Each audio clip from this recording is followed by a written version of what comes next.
Pak Dian Cahyadi. Oke, Ya, silakan Pak Lalo. Ya. Ya. Jadi baik, tadi sempat ditanggapi oleh Pak Dian Cahyadi mengenai perahu Galle, katanya sudah ada. Menurut beliau sudah ada di sebelum di Karangmatoaya. Nah, itu kalau di daerah lain saya tidak tahu, Pak. Kalau di Toraja sudah bisa mungkin di Toraja sudah bisa membuat perahu Galle sebelum semua Mali itu yang jelas kalau di Gua itu tahu itu baru di masa Karangmatoaya, bahasa di masa Sultan Aladin atau Sultan disebut di dalam. Dan mengenai galle ini, galle di dalam lokar itu dibedakan, Pak. Dibedakan dengan biseang lain lagi. Nah, biseang inilah yang tidak galle tidak ada sebelumnya. Sebelum galle biseang cuma bercerita tentang biseang, jadi bukan galle. Yang namanya galle baru ada di Goa setelah masa Karangmatoaya atau di masa Sultan Alauddin. Jadi kalau Bapak mengatakan sudah ada sebelumnya, mungkin kalau di Toraja bisa membuat galle sebelumnya, ya saya tidak tahu itu, Pak. Ataupun di orang Lu bisa membuat galle, atau di zaman Lagaligo saya tidak tahu. Yang jelas di Lontara Goa Talo galle baru ada di zaman Karangmatoaya. Entahkah itu ukurannya kecil ataupun langsung besar, walau alam. Yang jelas itu baru ada. Yang kedua,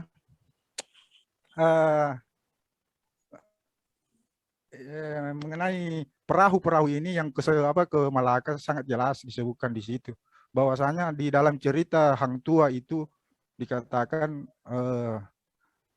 orang Makassar banyak orang Malaka pada saat penyerangan itu banyak yang mati karena sumpit. Namun perahu-perahu kecil, perahu-perahu Makassar banyak yang hancur. Nah, inilah yang diidentifikasi di sini, didapatkan diidentifikasi sebagai perahu-perahu kecil, jadi bukan perahu besar, Pak. Ini yang kedua yang ingin saya tegaskan. Saya kira demikian dari ujung. Baik, terima kasih. Bisa saya langsung? Oke. Ya. Terima kasih. Begini. Ya. Silakan. Pertama masalah galle. Seperti apa itu definisi galle? Kalau dalam bise ya, bise. Galle itu perahu dengan pak bise. Kalau dikatakan bise, semua perahu pakai bise. Tetapi yang dikatakan galle itu, kalau misalnya kita masuk ke Eropa, dikatakan gaeliap segala macam, itulah definisinya. Kita tetapkan dulu definisi. Kita jangan pakai cocologi di sini. Kita definisikan dulu galle itu seperti apa, definisi perahu galle itu. Apakah perahu galle tanpa pak bise tetap menjadi galle? Itu kita sepakati dulu. Terus kedua, antara cerita Hang Tuah dengan penyerangan sekarang Samarluga ke Aceh, ini ada rentang yang sangat jauh. Di sana sudah ada namanya perahu-perahu palari. Pada zaman era yang namanya Opu 5, ada Opu Daeng, segala macam. Itu perahu-perahu yang digunakan itu sudah jenis lambo. Kalau di daerah baru dikatakan perahu-perahu bago apa segala macam, perahu layar itu satu dengan satu tiang apa segala macam. Mereka menggunakan perahu-perahu seperti itu pergi melakukan penyerangan, tetapi di belakangnya biasanya disertai dengan perahu-perahu kecil. Disertai dengan setiap satu perahu itu ada 3, 1 penyumpit, 2 pak bise dengan tangan sudah terhunus yang namanya keris, gajang, istilahnya seperti itu. Sehingga ketika perang dengan raja kecil, Panglima Minang berkata, jangan biarkan perahu-perahu Bugis itu sampai ke darat. Ketika mereka sampai ke darat, percuma rantaka-rantaka kalian. Itu artinya percuma dan senjata-senjatamu. Hamburka memang ceritanya karena saking besarnya. Artinya gambaran kita bisa dapatkan perahu-perahu kecil yang diisi oleh 3 orang, 1 penyumpit di depan dengan ada yang menggunakan senjata juga, perantaka ceritanya. Artinya 2 di tengah di depan dengan di belakang. Ini Pak Bise 1 yang sebelah kanan, Pak Bise belakang sebelah kiri untuk menentukan arah. Jadi jalannya itu zigzag apa segala macam sehingga pasukan gabungan raja kecil ketika diserang itu mereka kalang kabut ketika perahu-perahu kecil itu sudah sampai di darat. Artinya apa? Mereka berkesimpulan ketika sudah di darat, mustahil kita menaklukkan orang-orang Bugis itu. Begitu cerita di Pak Nafis. Tapi saya cuma coba berkomentar dengan apa yang saya pernah tahu, apa yang saya pernah dengar, dan apa yang pernah saya baca. Tapi terima kasih banyak. Assalamualaikum. Ya, oke, saya tanggapi sedikit lagi. Ya. Silakan. Jadi, ya. Jadi saya tidak tahu di sini siapa yang cocok logi ini, karena tadi sempat disinggung masalah cocok logi. Nah ini jelas. Tapi bukan, maksud saya begini, kita tetapkan Ya. dulu yang namanya galle itu seperti apa, sehingga Ya, kita tidak cocok logi jatuhnya di sini dalam diskusi. Tapi bukan. Jadi di sini tadi kan saya sudah sempat mengatakan bahwasanya perahu galle itu, istilah galle baru ada di zaman Sultan Alauddin atau di zaman Sultan Abdullah. Ini lihat di kronik Goa, Pak, di Lontara Goa itu jelas dikatakan bahwa ia Pak aneka raeng na urunia bisa Mangkasar nipa sos ni pasok basi na urunia mangaseng Mangkasar ka mapare galle. Sebelumnya tidak ada istilah galle di dalam Lontara Goa maupun Lontara Tallo. Yang ada adalah istilah biseang. Jadi baik biseang maupun galle itu tetap menggunakan pendayung, Pak, dayung. Tapi yang menggunakan banyak orang adalah perahu galle. Dan ini tidak disebutkan di zaman sebelum Sultan Abdullah ataupun zaman sebelum Sultan Alauddin. Karena sebelumnya itu cuma disebut biseang. Biseang juga mempunyai dayung, Pak. Nah ini kalau definisinya. Yang maksudnya kalau kita mau perjelas ini antara galle dengan biseang biasa. Saya kira demikian.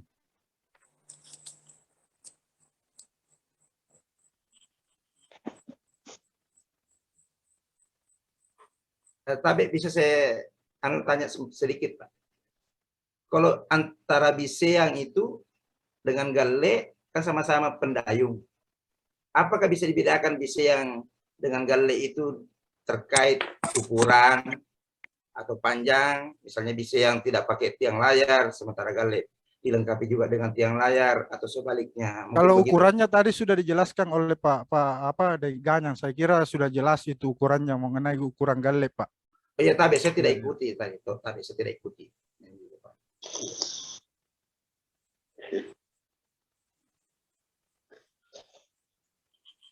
Ya. Halo. Apa Deng?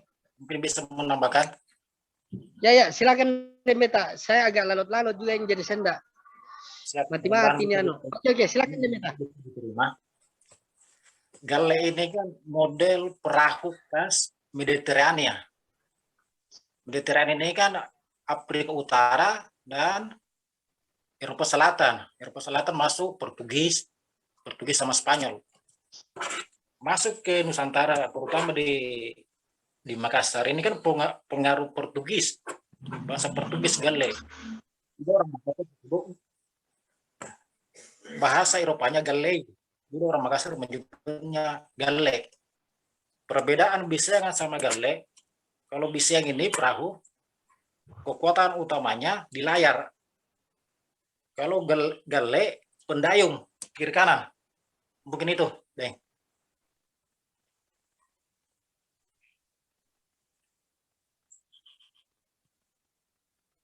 Baik, kalau tadi kalau begitu definisinya ya biseang itu ya galle juga.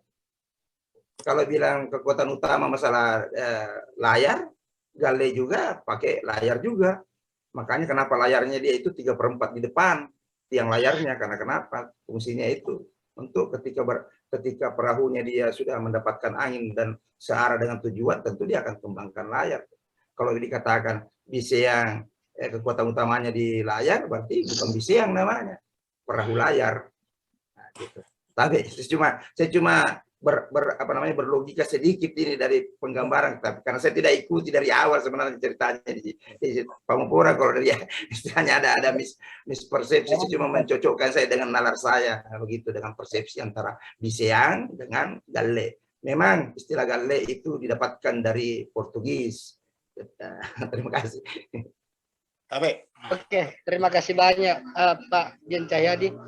Jadi begitulah ini ada masing-masing penambahan wawasan dari Depalalu tetap bertahan berdasarkan manuskrip yang ada.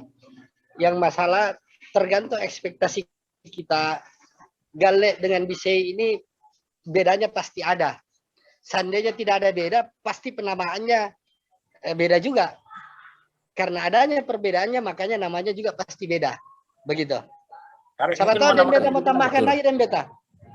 Ya, kalau soal perbedaan tentu mungkin pencatatan yang didapatkan di Sean tentu anggaplah dicatatkan di 1500. Tapi ketika dia sudah mengenal kata galle, maka pencatatan galle itu dituliskan di tahun 1600. Sehingga semua kedua-duanya itu dituliskan. Nah, jangan sampai apa yang dimaksud di Sean dengan galle ini adalah wujud yang benda yang sama. Ini saya cuma meletakkan logika saya ceritanya.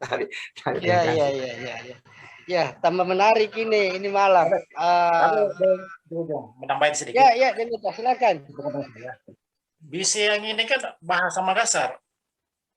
Bisayang ini bahasa Makassar. Bahasa Indonesianya perahu. Perahu. Sedangkan galle ini lidah orang Makassar dari awal kata gallei. Mungkin itu perbedaannya. Tapi bentuk sama ukurannya sama dengan beta. Bisa dicek perbedaannya itu ada pendayung. Ada pendayung. Kalau galle banyak sekali pendayung kiri kanan. Kalau perahu bisa yang tergantung perahunya. Kalau jenis binta, palari, bilu tidak ada. Dia kokotan utamanya di layar. Bisa dilihat tadi di ini yang di share 21. Ya. Jadi buat masukan juga untuk Pak Dian Cahyadi, ada yang dia share itu di chat itu sama Den Beta sebagai pembeda antara Bisean dengan galle. Begitu kira-kira. Terus Depalalu mungkin mau menambahkan lagi Depalalu.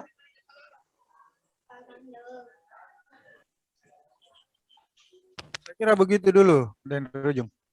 Iya, Pak Samsul Bahri. Sedikit sekian. Sebenarnya kalau kita dua memang ini bahasa ini saya kira memang susah susah diartikan, harus dicari dulu arti letter-letternya. Kalau menurut saya itu cuma nama, bukan sebenarnya nama. Perahu itu diberi dikatakan ini Biseang perahu. Tapi menurut saya, kalau saya ke klasifikasi Biseang itu sebenarnya perahu yang dijalankan dengan bise itu tanpa layar, itu perahu. Jadi yang masuk menurut saya di sini itu lepa memang yang dasarnya. Beda dengan jolor itu yang saya tadi udah katakan dari awal, itu di belakang, itu persoalan di belakang. Jadi Biseang itu perahu yang dijalankan dengan Yang dijalankan dengan menggunakan bise.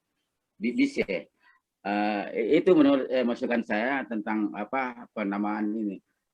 Artinya tidak ada kalau yang satu tadi yang satu galla itu mungkin sudah jenis kapal, sudah jenis perahu. Kalau Biseang memang nama nama Makassarnya itu perahu Biseang. Itu tadi yang saya pertanyakan pertama, kenapa dikatakan di situ lepa. Padahal itu kan Biseang, artinya perahu. Saya kira itu mungkin permainan kata-katanya menurut saya. Terima kasih. Begitu Pak Dokter. Iya, artinya ya. Itu dasarnya kan Bisean itu perahu yang dibise, artinya yang dijalankan dengan bise. Kalau dia sudah di atas seperti palari, sebenarnya kan bukan Bisean itu, namanya perahu. Iya. Tapi kalau dia sudah diberi mesin, itu kan bisa macam palari, itu bisa dikasih nama kapal, bukan lagi perahu. Iya. Saya kira itu. Tapi perahu tidak bisa dibilang galle. Dan gale tidak bisa juga dibilang bisa. Saya Iya. saya tidak tahu yang mana modelnya itu gale. Kalau dia besar itu bukan artinya sebenarnya namanya perahu kalau dia belum bermesin. Iya. Saya Kalau tidak tahu. gale tidak bisa disebut biseang atau bisean juga tidak bisa, disebut. tidak. Berarti barang yang kalau berbeda. Palari itu kalau dibilang Barang bisian, berbeda, menurut mungkin saya dari kalau sisi palari itu bentuknya dibilang berbeda bisian, salah. atau manfaatnya yang berbeda penggunaannya. Ya, jadi salah Bisa kalau jadi begitu. palari macam mangga itu dikatakan macam kapal perang itu tidak yang Iya. dipakai berperang dulu Karena bukan masalah bisian di itu, situ, Pak. bukan bisian. Pak Dokter. Iya, Iya, siap. agak sedikit masalah. Bisa nambahin Seandainya, sedikit ya. ya Depalalo, silakan Depalalo. Bisa Oke, nambahin sedikit. ya, Iya. tambah menarik saya rasa ini. Iya. Jadi kalau dalam bahasa Makassar betul biseang itu adalah semua jenis angkutan di dalam air itu semua bisa dikategorikan bisa dinamakan sebagai biseang. Adapun Iya. namanya lepa-lepa, binta atau apa itu jenisnya. Nah, inilah yang saya bilang tadi, sebelum masa Karaim Matoaya atau Sultan Abdullah belum ada disebut yang namanya gale. Yang ada hanyalah biseang. Nantilah di zaman Karaim Matoaya atau Sultan Abdullah dijelaskan bahwasanya iya Pak Anne Karaing uru mapare gale. Seperti itu. Artinya di masa sebelumnya itu belum ada jenis perahu gale. Kalau misalnya kita mengatakan biseang itu adalah perahu. Seperti itu. Saya kira begitu. Kalau Pak Dian Cahyadi sama Dokter Samsul kalau hidup di zaman itu, saya bingung lihat perahu apa sebenarnya. Gale disebut taunya biseang tidak bisa disebut gale. Ini persoalan juga. Sebenarnya silakan Dembeta. Ini ada makna apa semacam kayak pandangan hidup lah orang Makassar. Ini sering kita dengar dari orang tua ini. Tutuki mak lepa-lepa. Saya ulangi lagi. Tutuki mak lepa-lepa. Mak bisian rati bonto. Mak bisian rati bonto. Talang kistalang. Manasaku galim bubu. Saya ulangi lagi. Tutuki mak lepa-lepa. Mak bisian rati bonto. Talang kistalang. Manasaku galim bubu. Dari sini disebutkan. Biar lepa-lepa itu dikategorikan bisian. Ya, mungkin itu aja. Enjo, mana lepa-lepa bisian tonji, gale bisian tonji. Dari mana Pak Dewaka ngapa bisian tonji? Tidak. Ada bulu-bulu kapan apa ya rentonji bisian sebenarnya. kayak kapan Den Rijung kayak motor Yamaha ada Mio ada apa semua mungkin Ya, seperti itu bisa jenis motor Ji. seperti Itu jenis. begitu Itu jenis. Mobil, ada Toyota, ada Suzuki, Ya, ada truk, Betul. ada Betul. Auto Panzer, ya. Auto Tronton. Nah, itu.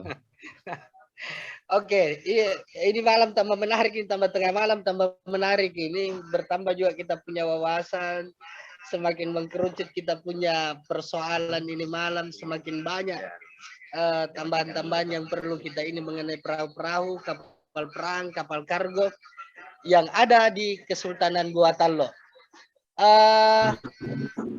Saya persilahkan ini kayaknya Pak Jacob RST.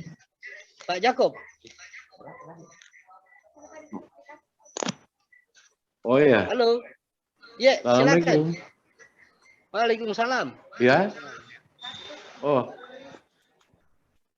Ada suaranya ya? Ya, ada Pak. Halo. Silakan. Cukup, Ji. Ada suaranya? Ya, Oke. ada. Assalamualaikum warahmatullahi wabarakatuh. Ya, saya memang sengaja hanya ingin mendengar, karena saya tidak terlalu banyak tahu tentang seluk-beluk perahu itu. Hanya saya sering menyaksikan di berbagai tempat, gitu ya. Mulai dari Lampung, gitu ya. Itu sekitar tahun 70-an tuh saya udah lihat tuh perahu Bugis gitu. Jadi orang hanya tahunya perahu Bugis. Tapi saya tidak tahu tentang seluk beluk perahu itu. Saya sengaja ingin mendengar, karena saya tidak terlalu banyak tahu tentang seluk beluk perahu itu. Hanya saya sering menyaksikan di berbagai tempat, gitu ya. Mulai dari Lampung, gitu ya. Itu sekitar tahun 70-an tuh saya udah lihat tuh perahu Bugis gitu. Jadi orang hanya tahunya perahu gitu. Ya mungkin agak pamali mungkin nyebutnya perahu Makassar gitu ya. Karena orang juga tidak tahu apa namanya mendefinisikannya gitu. Nah, begitu juga di Jawa gitu ya. Nah, jadi saya hanya apa namanya istilahnya menapaktilasi aja gitu. Jadi belum bisa masuk ke dalam sejarah, apalagi dalam apa namanya dokumen-dokumen atau arsip-arsip yang terdahulu ya, yang jauh di abad ke-15 dan sebagainya itu. Nah, demikian juga kalau di Jawa gitu. Saya hanya lebih apa namanya lebih banyak melakukan investigasi, tidak gitu ya, tidak lebih suka bicara karena saya lebih banyak menulis gitu. Mungkin baru-baru ini kalau memang sempat dibaca, saya sempat mempelajari juga naskah-naskahnya Ila Galigo gitu ya. Nah, karena apa namanya karena sangat terbatas itu, makanya saya melakukan apa namanya ya belajar secara acak gitu ya. Termasuk seperti saya di Jawa gitu. Kalau di Jawa saya masih termangu-mangu juga gitu ya. Kenapa kok di Brebes itu ada namanya kampung Bulu Kamba gitu.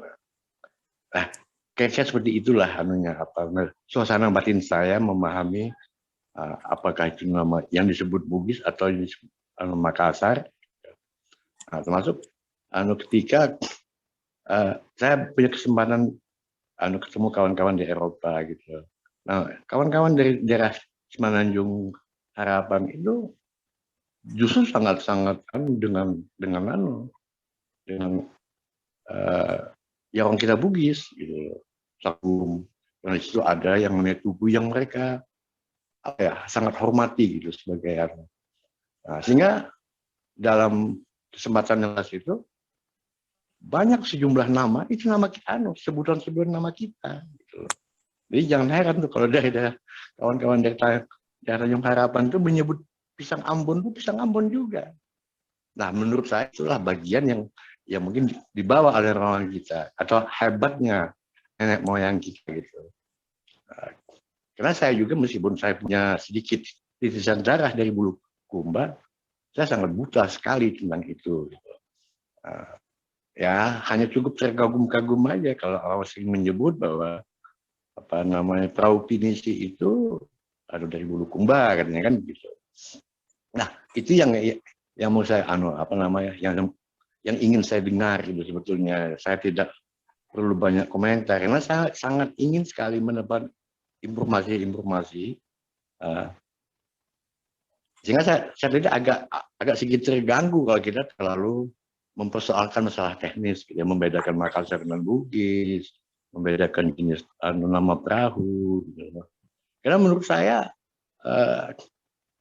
ya kita harus lebih melihatnya lebih jauh ke depan.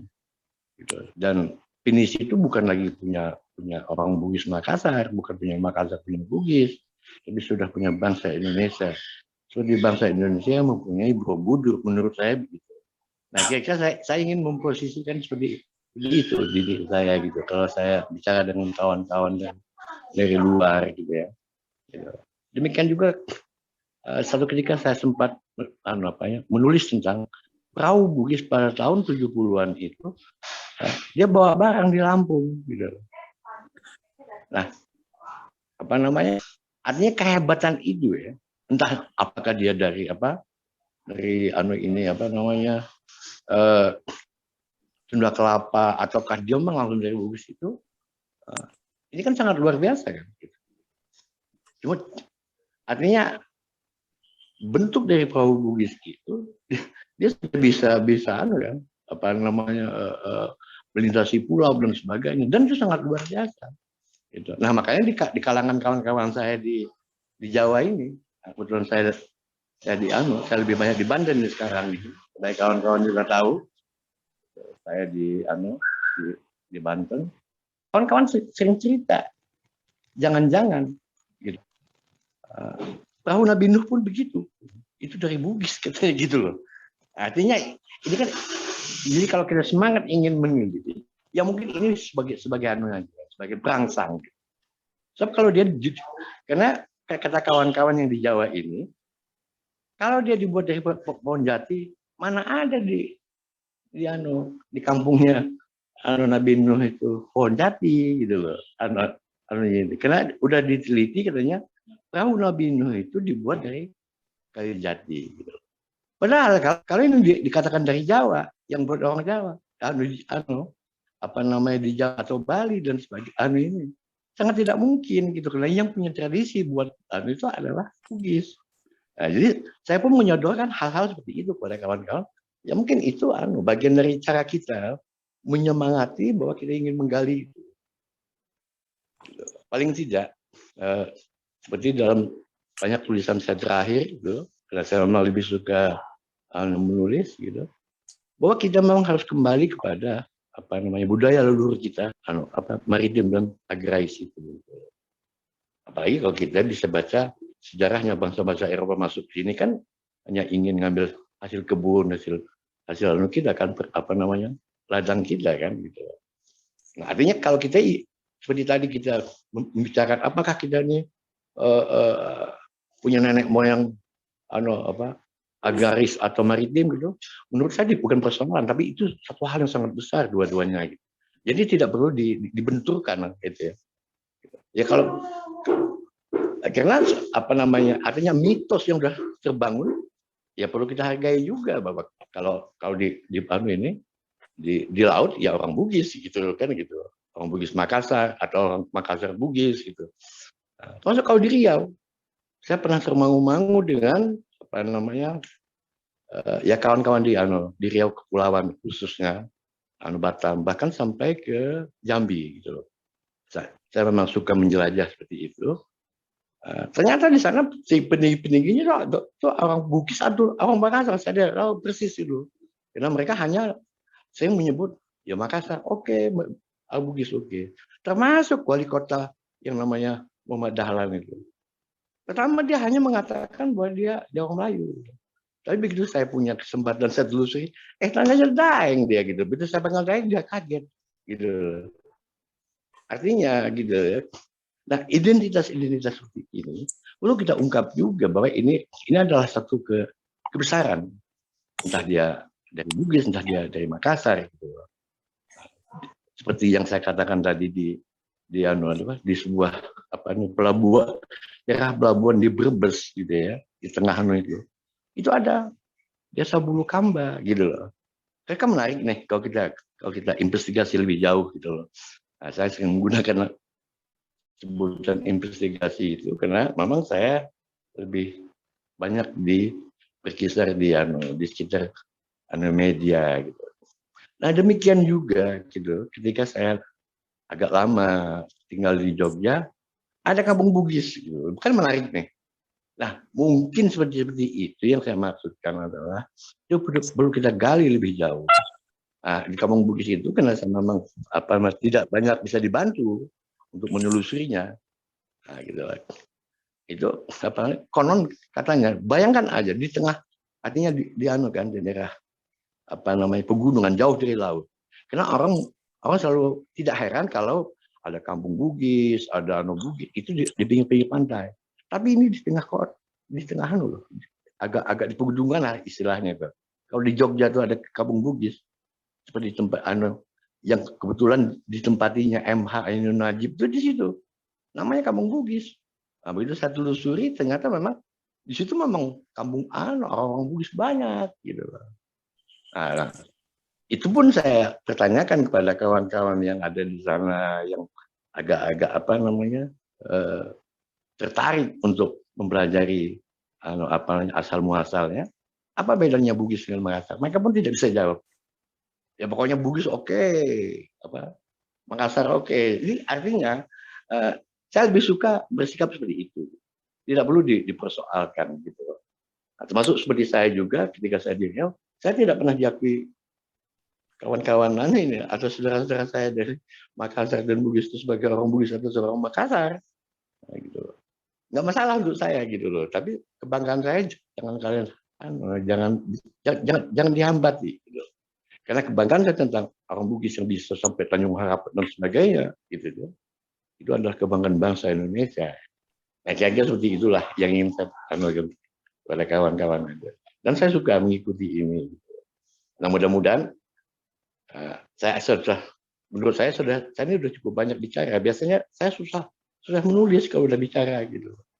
Makanya tadi saya diam, karena saya ingin menulis sebetulnya tentang hikayat perahu ini kan gitu. Tapi nggak apa, mungkin nanti bisa saya upayakan. Gitu. Terima kasih dan salam kepada semua. Ya, ada yang Mansur, ada yang Samsul, Bahi, dan rasa-rasa yang lain. Assalamualaikum warahmatullahi wabarakatuh. Terima kasih. Waalaikumsalam. Makasih banyak Pak En Jacob RST. Ini saya agak salut sama beliau. Beliau ini dari sudah berapa jam lebih banyak berdiam diri dan kurang bertanya. Dengan alasan bahwa dia adalah seorang penulis. Cuma Pak En Jacob RST ini di sini sebagai catatan juga buat kita semua. Bugis, Makassar, Toraja, mau Sunda, mau Jawa, mau Melayu, mau apapun itu, mereka adalah bersaudara. Tapi mereka bukan suami istri yang bisa saling memiliki. Karena semua masing-masing punya identitas masing-masing.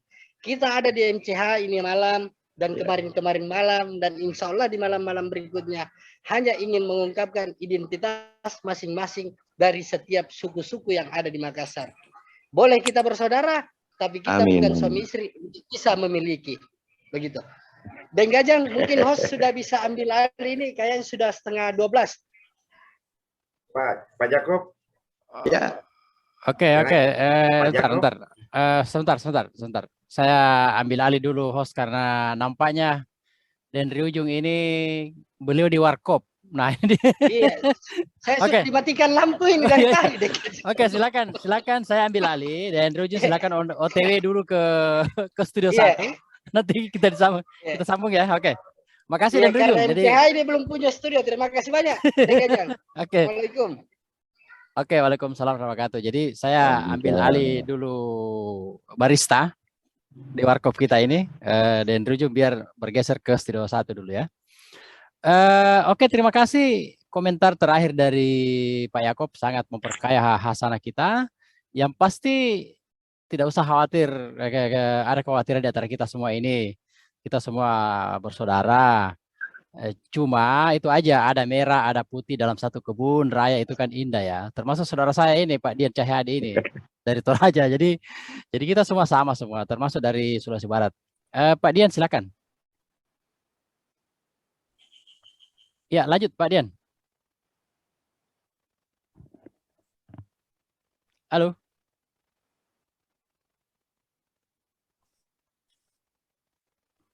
Mana Pak Dian? Udah drop ya? Tapi tetap. Oh iya, oke, silakan. Tapi menyambungi kata-kata dari Pak Yakob, mungkin sesen berikutnya MCH tentang penamaan Makassar di beberapa negara. Yang saya teridentifikasi 5 negara plus 1. Ini masih abu-abu ini Mozambik. Di provinsi 6+2. Ini masih abu-abu Pulau Taka Makassar di Manggarai dan Manokwari di Papua. Jadi yang lainnya ini sudah bisa teridentifikasi. Macam kayak Pantai Makassar di Australia, Pantai Makassar di Australia, Kota Pantai Makassar di Timur Leste, Kampung Makassar di Malaysia, Kecamatan Makassar di Kota Bangko, Kota Makassar di Afrika Selatan, terus di Indonesia, Kampung Benteng Makassar di Tangerang, Kampung Makassar di Jakarta, Kampung Daengan di Jogja atau Kampung Makassar pada masa Sultan Hamengkubuwono pertama, Kampung Makassar Bontoranu di Bolobima, Pulau Makassar di Bau-Bau, Kampung Makassar di Ternate. Mungkin itu gambarannya. Jakarta Timur. Ya, oke, makasih. Dempelalo, Tapi angkat tangan ya.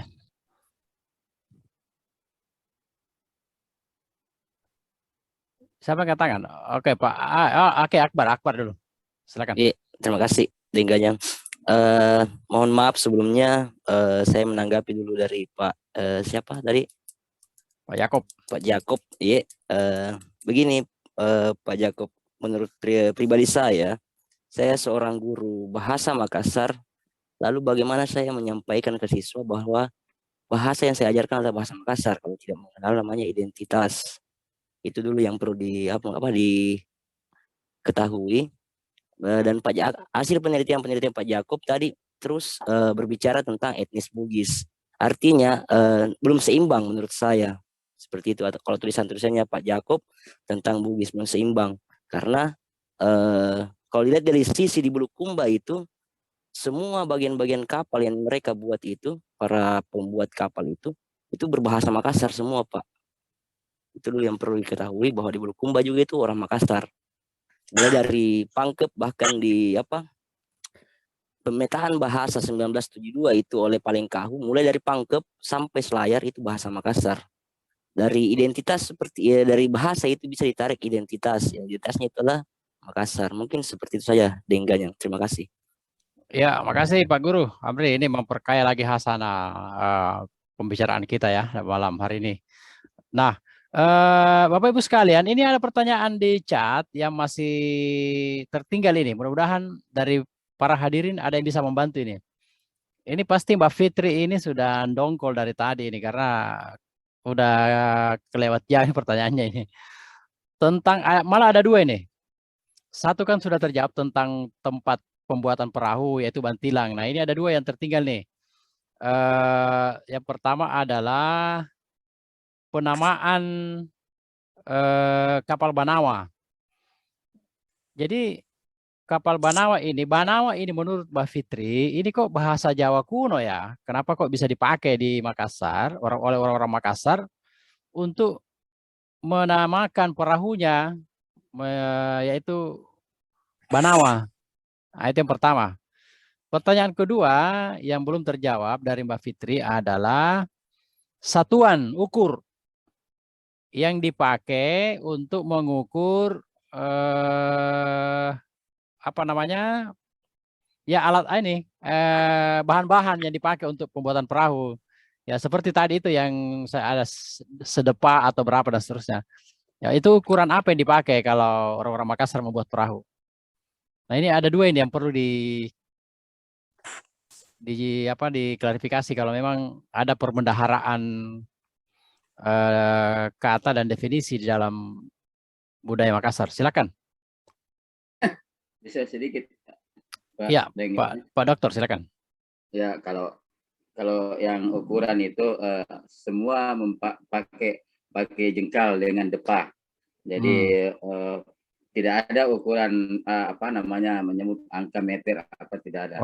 Mereka pakai jengkal atau depa. Itu karena yang menjadi dasar pembuatan perahu semua yang sampai sekarang itu adalah lunas. Lunas yang paling menentukan. Jadi yang pertama dibuat itu lunasnya. Ketika itu salah, itu itu sudah susah terbentuk yang lain. Iya, karena terjadi baru-baru ini di Bulukumba. Itu persoalan kayu sejengkal itu terpaksa dirubah, jadi pergi lagi baca-baca di hutan baru ambil ini baru ambil kayu artinya ambil ulang, buat ulang lah. Diulangi karena salah ukur. Iya, salah ukur. Kasih. Oke, jadi Mbak Fitri ini sudah terjawab ya dari Pak Dr. Samsul Bari. Itu bahasa Indonesianya itu jengkal, kalau bahasa Makassarnya itu silama, lama, kemudian sisingkulu ini, kemudian rappa ini tangan ya, rentangan tangan itu rappa, silama, sisingkulu itu adalah ukuran-ukuran baku yang dipakai oleh orang-orang Makassar ketika membuat apapun itu, membuat rumah, membuat perahu dan seterusnya, karena pada waktu itu belum mengenal yang namanya sentimeter ya toh, sentimeter, dekameter, milimeter belum ada. Begitu juga ukuran volume itu belum ada liter. Yang ada itu adalah copa, si copa, ruang copa, talun copa, dan seterusnya. Orang-orang Makassar sudah punya satuan ukur. Tapi tetap Eh, menambahin. ya, yang Banawa ini yang belum dijawab nih. Oke, DM Beta, silakan. Sambil Untuk menunggu satuan Banawa aja ya. nih. Hmm. Oke, untuk satuan aja, satuan berat, ukuran berat. Iya, berat. Melontar patrolin kan sudah disebutkan Masa Raja Gua. Ya, yang pergi dacing ya, dacing, alat ukur. Dan sekarang juga dacing ini dimuseumkan di Museum Maritim Darwin. Sempat beberapa kali saya posting itu kita.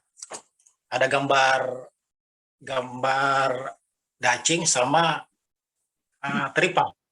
Dacing. Timbangan. Oh iya, Timbangan. berarti sudah. Itu era belakangan ya, sudah ada itu. Tapi Itu sedikit bisa, lagi nih itu Kanyang. bisa ditelusuri itu. Oke, silakan. Ini pengalaman gini yang cerita bapak ini waktu dia pergi tangkap ikan di daerah apa istilahnya Sanrobone, bukan di apa lagi nama kampung itu, Galesong. Di Galesong pergi tangkap ikan ikut dengan keluarga yang nelayan. Dia itu cara untuk menentukan arahnya mau kemana atau cara kembali, dia kasih turun dayung lalu dia rasakan arusnya kemana. Mungkin itu saja untuk yang tadi pertanyaanku yang tidak terjawab tentang navigasi. Menambah ya. Oke, menambah navigasi di samping koteka yang tadi yang disampaikan ya. Oke. Ini Banawa ada nggak yang bisa menjelaskan ini? Kenapa menggunakan bahasa? Kebetulan Banawa itu juga adalah bahasa Jawa kuno. Nah, di Makassar itu dia digunakan untuk nama biseang, nama perahu atau jenis perahu. Oke deh. Silakan. Tapi. Oke. Iya, silakan. Iya. Dempelalo ya. Oke, Dempelalo silakan. Jadi menarik ini informasi yang disampaikan oleh Mbak Fitri tentang Banawa ya. Saya tidak lihat tadi, karena saya tidak mengikuti dari awal bagaimana seperti apa jenis perahu yang ditampilkan tadi oleh pemantik diskusi oleh Aspar dan Beta dalam hal ini, seperti apa perahunya. Tapi yang jelas di dalam lontar Tallo jelas disebut bahwasanya masih Sultan Abdullah, masih Karim Matoaya, bahwa beliau lah yang dikatakan ampal-ampalangi Banawaya. Nah, ini artinya kalau saya menganalisa bahasa ini ampal-ampalangi Banawaya, artinya bisa jadi bahasa Banawa ini ataupun jenis perahu ini bisa jadi seperti yang disampaikan oleh Mbak Fitri. Nah, karena memang tidak dijelaskan di sini bahwasanya ini adalah jenis perahu, cuma disebutkan bahwasanya bahwa beliau lah ini ampal-ampalangi, artinya yang mungkin ini tadinya sangat cepat, dan beliau lah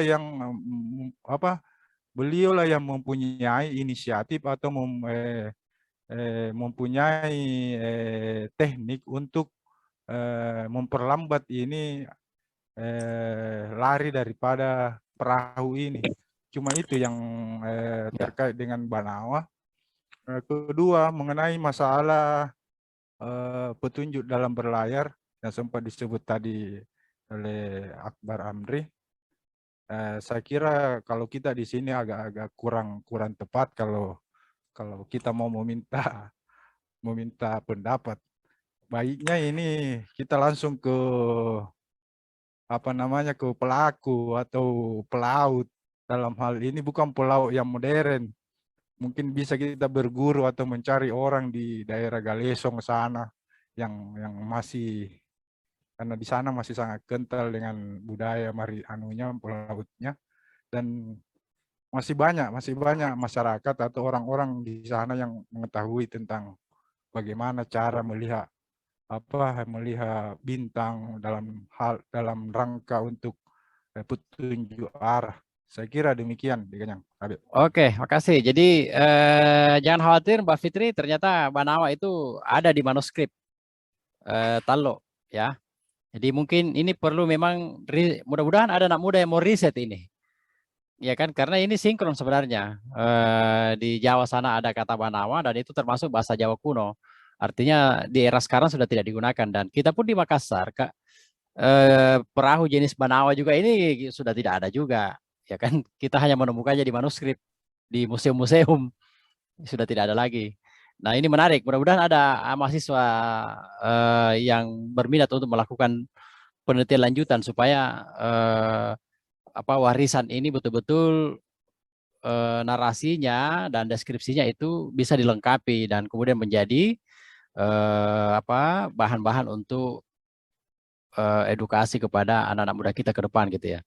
Tapi Lanjut ke Pak Dian tadi terputus, silakan. Mbak Fitri, Banawa itu bukan hanya milik Jawa, mungkin ada hubungan kekerabatan kita memang dari Jawa, karena kata Jawa juga itu kita kenal di sini. Bahkan di Makassar ini dikatakan Kamre Jawa, enak itu. Kalau dikaitkan dengan Banawa, harus yang kita ingat dalam catatan Lontra Illa Galigo, ketika perjalanan Seri Gading ke daerah yang sekarang dikatakan Donggala, daerah Donggala, itu di situ ada namanya Kerajaan Banawa. Dan dikenal di sana dikatakan ada satu pantai dinamakan Langgat Lopi. Langgat Lopi itu di daerah Banawa. Di situ diceritakan bahwa Sari Gading ke sana dan menikahi putri dari Kerajaan Banawa ceritanya. Terus dalam di situ digambarkan ketika Sari Gading masuk di sana, perahunya memang seperti dikatakan menggunakan perahu Banawa. Mungkin ini ada kaitannya. Anggaplah saya melakukan cocok logi. Ini perlu dilakukan pembuktian. Ketika dikatakan Banawa, itu jenis perahu yang digunakan Sari Gading di sana itu jenis perahu kecil, karena tujuannya sampai di sana adalah untuk menelisik. Menelisik artinya istilahnya, kalau istilah dalam memata-matai suatu wilayah. Ketika dia masuk di sana, tentu dia tidak akan menggunakan perahu besar. Pasti yang perahu ramping yang digunakan untuk masuk bersandar di Kerajaan Banawa ini, daerah Donggala. Dan kita perlu ingat daerah Donggala di sana itu memang daerah tebing laut apa segala macam, tetapi daerah pantainya itu penuh dengan namanya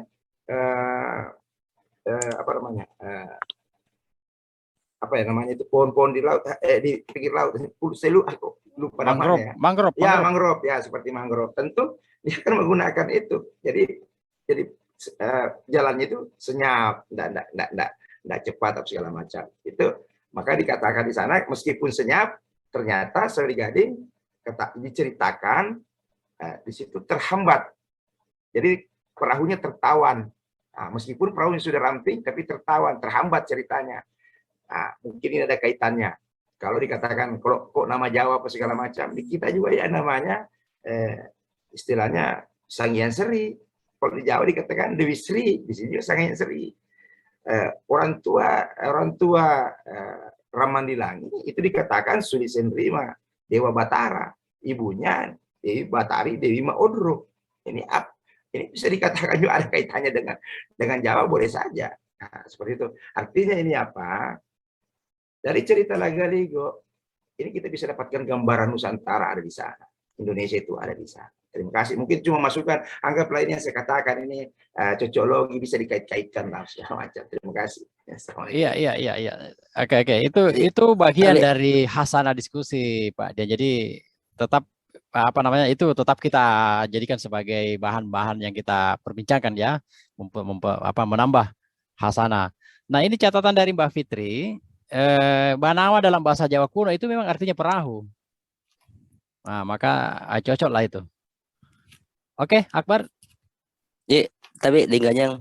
Ya itu tadi Lagaligo itu diceritakan Sari Gading pakai Malopi Banawa. Iya. Ya, seperti itu. Iya. Jadi tidak jauh-jauh dari perahu itu. Oke. Iya. Perlu untuk Pak Dian, tapi yang perlu dianu sini, ini menurut Horst Liebner, dia seorang ahli maritim dari Jerman. ini mengkaji Lagaligo, ternyata Lagaligo itu hanya dongeng. Menurut dia hanya dongeng. Jadi ada beberapa kajian ilmiahnya itu dia menemukan banyak keganjilan di dalam Lagaligo itu, sehingga dia mengatakan bahwa dia hanya hayalan atau dongeng. Yang kedua, ini kemarin di Institut sempat rilis beberapa nama-nama yang mirip di Jawa dan di Goa, kayak Banyuanyar, kayak apa lagi, beberapa itu yang kemarin saya lupa itu. Ada beberapa wilayah di Goa yang memiliki persamaan nama di Goa dan di Jawa. Mungkin seperti itu aja. Gresik, ya. Gresik, Majapahit, itu. Iya. Apa Deta? Iya, oke, silakan. Ada Menteng di Jakarta, ada juga di Bulukumba itu. Iya. Banyak. Kalau soal nama-nama itu memang perlu ada topik khusus itu, topik khusus. Kenapa ada itu? Oke, ya, dan Beta. Lupa juga saya beri keterangan tentang Banawa. Salah satu referensinya buku GEP Calling, dalam judul bukunya Makassar Sailing tahun 1937, terbitan Oxford London dari Inggris. Terus Banawa sendiri ini kan masuk di Kabupaten Donggala. Masa Raja Goa ke-10 ini pernah ditaklukkan Toli-Toli dan Kaili. Mungkin itu aja kita. Ya, berarti memang keterkaitan dengan daerah sana tuh. Oke, ya, sip. Itu memang clear kalau itu. Jadi Banawa selesai ya Mbak Fitri. Jadi itu pasti ada keterkaitannya semua, dan memang ternyata memang ada hubungannya juga dengan Donggala sana ya, karena heritage-nya juga Donggala sebenarnya ini. Oke. Saya kira yang di chat ini ini tambahan lagi dari Mbak Fitri. Manuskrip tentang Banawa yaitu Kakawin Banawa Sekarnakun, perahu yang digunakan untuk upacara kematian Raja Majapahit. Lalu apa fungsi kapal Banawa? Nah ini yang Beta tadi, fungsi kapal Banawa tadi yang dijelaskan itu. Fungsi utamanya Banawa ini untuk angkutan ternak, terutama ternak sapi dan kerbau. Ya. Diulangi, kerbau dan kuda. Oke. Kerbau dan kuda. Itu peruntukannya dibagi orang-orang Makassar ya, atau orang Sulsel pada zaman itu ya. Kalau di Jawa, di Majapahit ini digunakan untuk upacara kematian Raja Majapahit.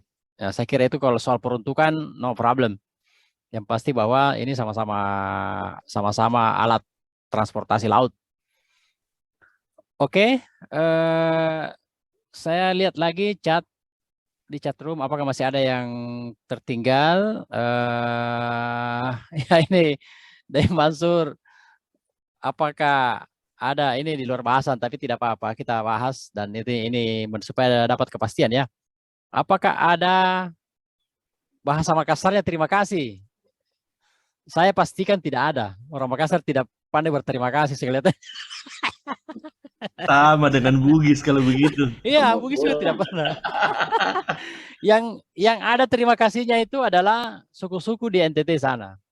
Seperti suku besar di Flores itu Lama Holot itu Panggawang. Mereka punya ucap terima kasih dalam bahasa lokal. Saya bilang kalau kita di Sulsel itu kayaknya nggak ada deh yang pandai berterima kasih. Itu perlu riset. Di Toraja itu kuri sumanga. Doa. Kalau orang Makassar itu doa. Di Toraja itu kuri sumanga. Nah, kuri sumanga. Dalam bahasa Lagaligo. Kure bukan kuru. Kure. Semangat. Ya, memang kure saya bilang Pak, bukan kuru. Nah, kuru itu bahasa di Lagaligo disebutkan. Di Pakuru Sumanga, artinya ketika dikatakan di Pakuru Sumanga, ini bahasa Lagaligo itu mengatakan ungkapan terima kasih kepada dewa. Nah, itu ceritanya. Di Pakuru Sumanga lama panganro, nah kan gitu. Berarti di bahasa Bugis ada sebenarnya, cuma kita tidak pernah pakai. Karena bahasa orang Bugis Makassar segala macam lebih istilahnya kalau dikatakan mereka lebih kepada sikap. Makanya Ya. istilahnya biasa itu najujung ya guys, ya apa barang yang diterima itu biasanya dikasih langsung dijujung apa segala macam. Iya, iya, iya. Dengan senyuman apa segala macam, dengan mata yang apa segala macam. Artinya sangat luar biasa ungkapan terima kasih seperti itu. Tak terucapkan lah. Betul, lebih kepada penyikapan kalau hasanah Ya. budaya kita di sini tidak diucapkan. Oke, ini luar biasa ini ya. Jadi apalagi nih yang belum ada nih, yang belum, saya kira di chat room ini kayaknya udah, iya oke, ini sudah selesai nih di chat room.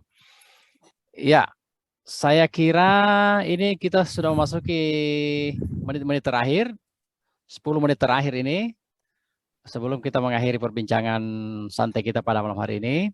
Oleh karena itu saya masih memberi kesempatan pada putaran terakhir ini ya, 10 menit terakhir, mungkin masih ada 1-2 orang yang bisa memberikan pandangan-pandangannya ya, baik secara spesifik maupun secara umum. Silakan. Bisa saya terakhir ya, pertama. Ya, oke Pak Dokter, silakan. Jadi saya kira begini Pak, kita tadi tahu bahwa ada 21 jenis kapal perahu yang ada di Makassar, suku Makassar. Tambah tadi yang di Pangkep 1, jadi sudah 22, ada tambah 1. Ya. Jadi apa salahnya kalau kita sama-sama mencari data-data tentang 21 perahu ini supaya tidak ada simpang siur. Artinya menjadi pelajaran bagi generasi kita bahwa di Sulawesi Selatan pernah ada jaya, pernah ada perahu dipakai orang-orang terdahulu, mungkin seperti tadi perahu pertama dipakai ke ini, dipakai mencari ikan atau apa, dan seterusnya. Saya kira itu artinya kalau ada data itu, saya kira kenapa kita tidak seperti finisi yang diusulkan.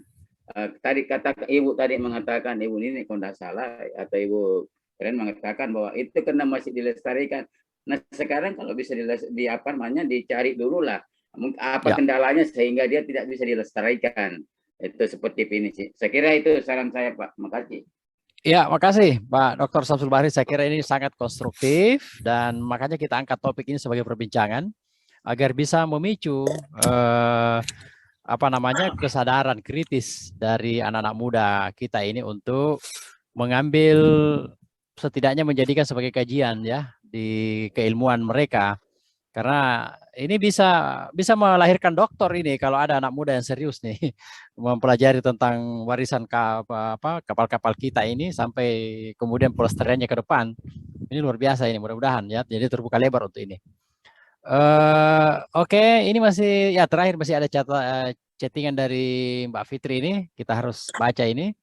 Dalam catatan Christian Pelras dikatakan bahwa sebagian kapal-kapal dibuat di Jawa dan di pasir pantai timur Borneo.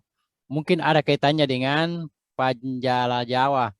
Ya, jadi saya kira secara umum saja Mbak Fitri bahwa memang tidak bisa dipungkiri bahwa keterkaitan antara Jawa, Kalimantan, Sulawesi, khususnya di Makassar itu nggak bisa dipungkiri.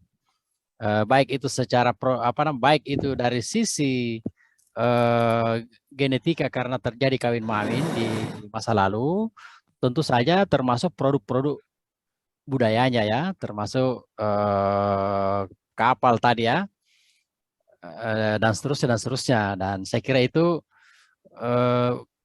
kalau kita menelusuri lebih spesifik tentu butuh kajian, tentu butuh riset, tetapi secara umum indikasinya itu memang kelihatan ya. Bahwa Mbak Fitri masih mau memperjelas Panjala Jawa dengan arti harfiah Jawa dalam bahasa Makassar dengan Panjala Jawa yang menurut etnik Jawa, saya kira itu butuh kajian khusus untuk itu. Tapi kita sudah clear tadi bahwa dalam hasanah bahasa Makassar itu kata Jawa itu memang memiliki arti khusus juga dalam kosakata bahasa Makassar. Cuma memang artinya tadi sudah dijelasin, itu lebih di bawah, lebih kecil atau lebih sederhana dibandingkan dengan yang lainnya. Jadi selalu ada pembandingnya. Seperti itu. Nah, bahwa secara fisik apakah ada khusus untuk perahu Panjala ini, itu butuh kajian khusus. Sama dengan 21 jenis atau 22 jenis perahu lainnya ya.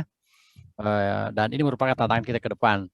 Artinya bahwa apa yang kita perbincangkan ini itu membuka peluang yang sangat-sangat besar bagi siapapun untuk mengundang kajian yang lebih dalam lagi untuk memperkaya hasanah kebudayaan kita, hasanah kesejarahan kita, yang tentu saja tujuannya adalah menyajikan media pembelajaran kepada generasi kita, generasi bangsa ke depan gitu ya. Karena bagaimanapun ini adalah milik kita bersama. Walaupun ini kita bicara spesifik warisan Makassar, tetapi itu adalah bagian dari kekayaan Nusantara, kan begitu. Nah, cuma kebetulan aja ini kita fokus ke mikro untuk memperkaya yang lebih makro lagi. Ya, jadi kira-kira seperti itu. Dan 5 menit terakhir sebelum saya tutup, saya masih mengundang satu komentar. Kalau masih ada, dan kalau sudah tidak ada saya akan tutup. Mari Bapak Ibu sekalian, karena memang kita sudah mengakhiri, menjelang akhir-akhir dari perbincangan kita pada malam hari ini. Ya, saya kira saya akan mengakhiri perbincangan malam kita pada malam hari ini. Dan tentu saja saya mewakili teman-teman di komunitas Makassar City Heritage menyampaikan terima kasih dan penghargaan setinggi-tingginya kepada Bapak Ibu sekalian yang meluangkan waktunya untuk bersama-sama dengan kita bincang-bincang santai pada malam hari ini. Dan tentu saja terima kasih khusus kami sampaikan kepada Asfar dan Beta sebagai pemantik bincang-bincang kita pada malam hari ini, yang luar biasa kekayaan yang kita dapatkan pada malam hari ini, pengetahuan yang begitu luar biasa dari Bapak Ibu sekalian, sehingga menambah inspirasi bagi kita semua untuk tetap berbuat yang terbaik dalam rangka kemajuan dan kebesaran bangsa Indonesia ini. Karena siapa lagi yang akan memperhatikan hal seperti ini kalau bukan kita ya. Dan moto kami di Makassar City Heritage, kalau bukan kita siapa lagi, dan kalau bukan sekarang kapan lagi? Kapan lagi? Wabillahi taufiq wal hidayah. Wassalamualaikum warahmatullahi wabarakatuh. Waalaikumsalam warahmatullahi wabarakatuh.